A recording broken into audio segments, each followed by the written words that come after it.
Hi, it's me again. Welcome to my YouTube channel. This video is about possessiveness and the ways to overcome it. Let's get started. What is possessiveness? Possessiveness means being a little selfish about people or things in your life.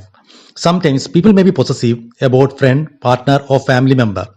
Possessiveness is basically a fear of loss. They fear their intimate will leave them and may be jealous while they hang out with other people.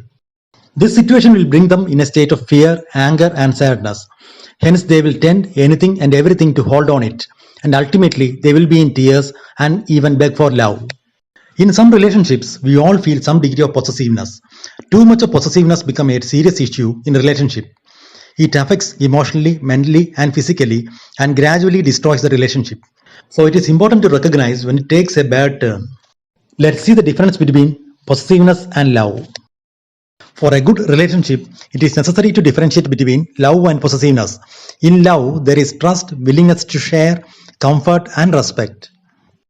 While in possessiveness, there is selfishness and mistrust, which affects the freedom of the partner. What are the signs of possessiveness? Lack of trust.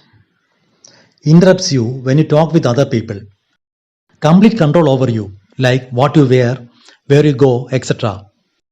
Wants to know everything in your life. Doubts you always, frequently asking WH questions. What, when, where, which, who. Threatens suicide. How can you overcome possessiveness? First one is forget the past. Sometimes you had some bitter experience in the past, like someone cheated you or left you. That might be your partner, friend or family member.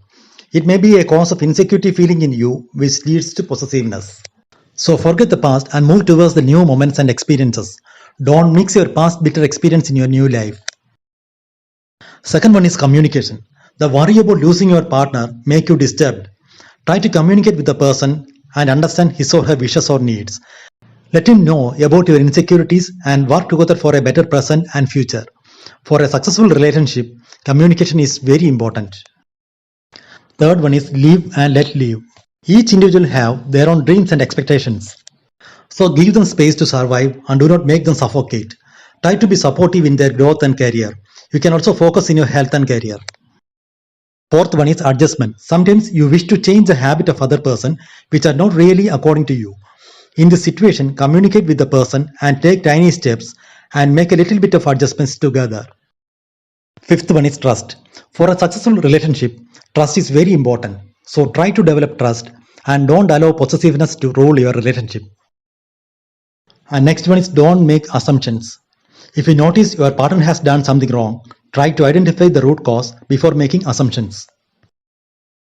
Now you can check whether you are in a possessive relationship. Ask these questions yourself. Are you suffocated in a relationship? Are you forced to be in a relationship that you don't want to? Do you feel being controlled? If the answers are yes, you are definitely in a possessive relationship. How to make a good relationship? Don't control the other person. Don't expect from the other person to spend every moment with you.